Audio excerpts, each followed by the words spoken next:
Okay, so let's get to our next pick. The next pick I have this is my part 2 of it. It's a game.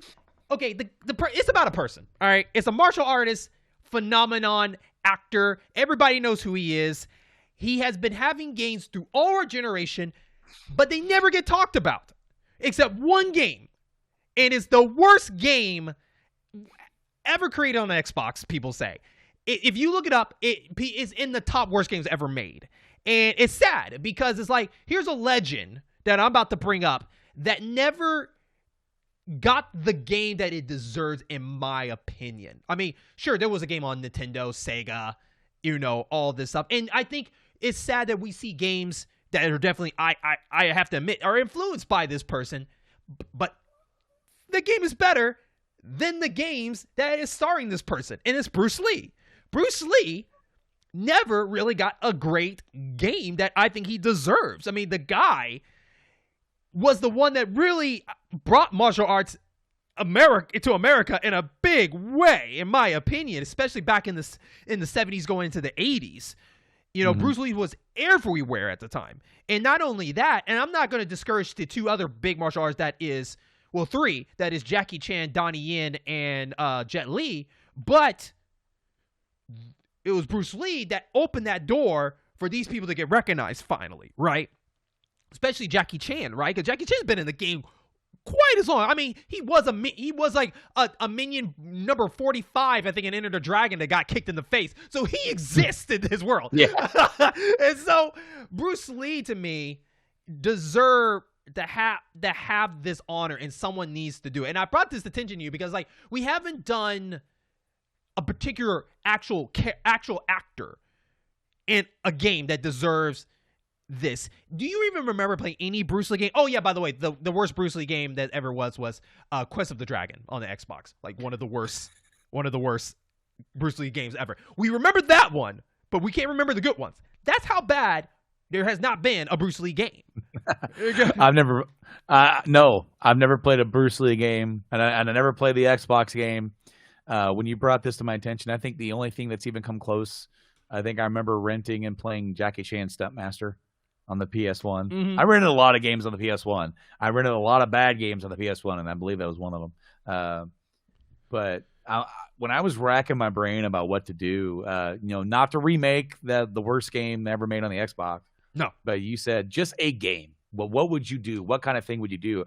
And so I went into a mode of thinking of the style of Bruce Lee, thinking of the way he moved was fluid, so fluid. He did a mixture of he did a mixture of styles. It's funny because he would be as fluid, but then he would throw he would do like a little lunge kick, and his whole body would be stiff, right? But he was fluid in his motion, and so I was like, man, what can I do for that? And I had a couple of ideas, and I landed on one. It might not be the most exciting, but I feel like you could kind of tweak this engine to move away from what it has been used for into something like this. And I really don't have much else other than that, to be honest with you, but I think it would be fun. And it's the engine made by Rocksteady for the Batman Arkham games. Okay. When you play those games, you feel like you're Batman, and it's flowing. But some of the things I would change, of course, you would change the animation to be a little more akin and study and use computer capture to get motions from Bruce in the game. But some of his movements and counter movements are going to be so hard to pull off just within button presses as far as combos, that when something to the point of countering, in the Arkham games, you press Y or triangle, boom, counter, and he instantly does it, and he does it so fast you can't even see it. I would slow it down to where if you certain counters would have to be done almost like a quick time event. Okay. Where it's it slows it down, and in order for you to get the counter, to counter punch or whatever, you would have hit 2 buttons, and it would boom, boom, boom. You would do that, and then swing the leg around for a sweep or whatever, and you have to do that. So you would put those little quick time events into the combat to where it's you felt into it and attentive the whole time, just as much as he would be attentive into what his opponents are doing and to what then his movements are. He's always thinking a few moves ahead. And that's the kind of thing that I would do. But it's as far as what else I would do, I don't know.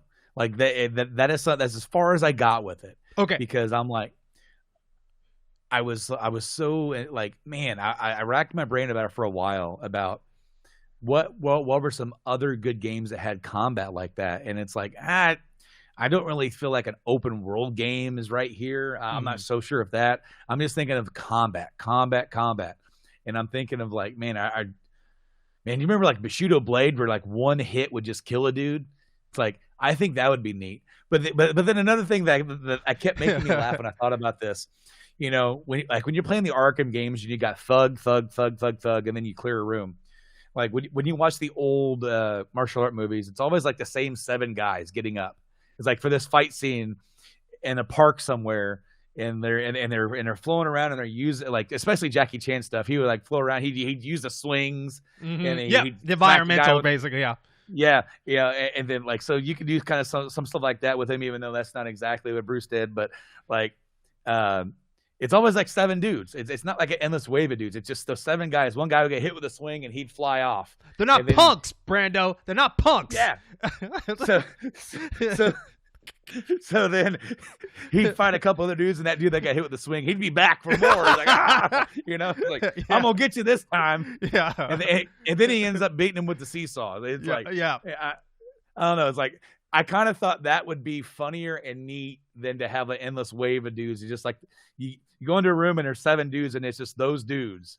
You know, it's almost like it reminded me of some of the side scroller beat 'em ups, like Streets of Rage or Maximum Carnage, where you'd see, like, it would show you the names of the dudes. You know, it's like, here's Frank, here's Mike, here's Brad. Yeah. And it's like, after a while, they show back up. You're like, I beat you back there. It's like, nah, dude. Yeah. I'm back. That's awesome. I think that's it. Oh, I'm sorry. Did you mention who would be the maker of this? I mentioned Rocksteady. So Rocksteady. I thought you meant their engine. I'm sorry. I thought you meant like their engine. So you mean Rocksteady? I would go with period. Rocksteady for this because they. But I mean, that same engine was used by Warner Brothers Montreal for, I believe, Arkham Origins and the new Gotham Knights game. Yeah. So that, like, I'm not sure if that's an engine that they are acquired. Like, you could do either one. I think Rocksteady would probably be better because their games seem to be a little bit better received for the most part. Mm-hmm.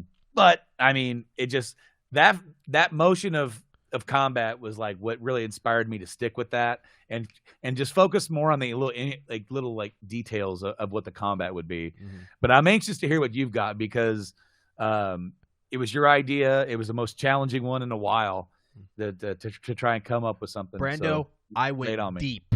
I went deep into this. I have no doubt. I went deep into this. And for people that don't know, let's start with some of the highlight movies that this guy did, right? I think, first off, everybody knows the most famous one, probably the most well-known. You might not be your favorite, but everybody knows the iconic movie that is Enter the Dragon, right?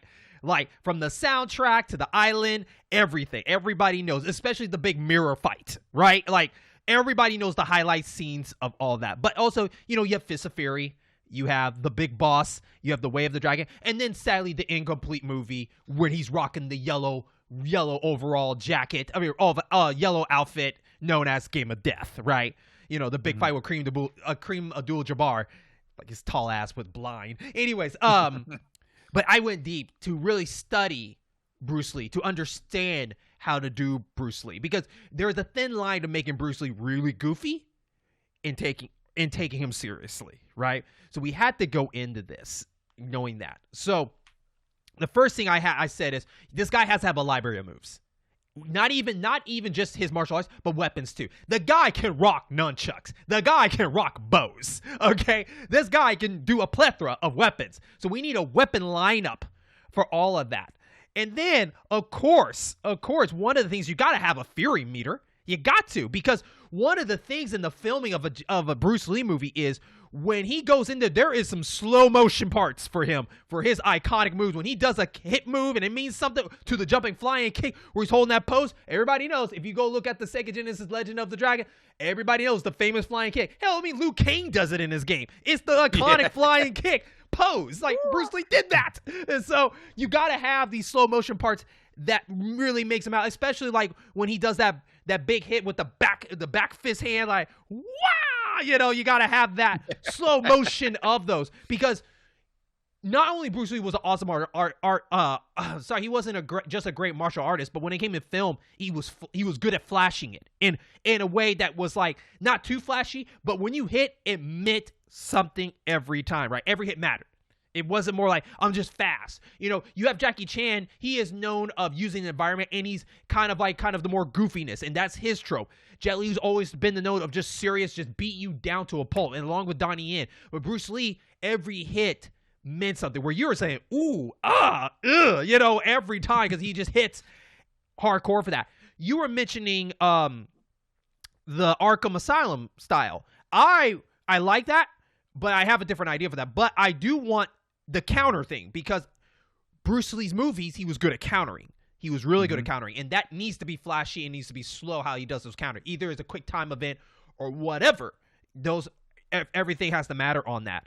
Another thing has to be, I do like the Jackie Chan. I think there should be environment damage, where like when you kick a guy, he's flying out of a room, or he's kicking through a wall, or he's falling on a chair. I'm not saying he has to grab a weapon and strike people with it. I'm just saying about like when he kicks somebody, I want to feel like I just cleared up the room. Like the room should not be clean when I kick ass. Okay, it should be messy as hell. All right, go watch a clip. You know what I mean. All right, but the developer, I think it's the only ones that can do it. They're the ones, because when I play this game, it fits Bruce Lee to me. And everybody knows the iconic hard action game that is Ninja Gaiden. The newer ones, right? Like the way of the fighting, how Ryu fights in that game, and the counterattacks, and waiting for the right moment to strike. You're not just like, it's not like Devil May Cry where you're just slashing and hoping for combos. Every move count. Yeah. And Ninja Gaiden did a great job of that, and also being challenging that, hey, yeah, you're Bruce Lee took some hits too. Okay? He took some hits too, so this game needs to do that. And so Team Ninja, Tecmo, I believe should be the one really doing this, because I think they would do a great job of kicking your ass, but feeling good when you kick their ass and win, and making the boss fights very memorable in that way. If you remember playing Ninja Gaiden for the first time, and you fought the guy at the beginning with the nunchucks, you couldn't just run up and just hit him.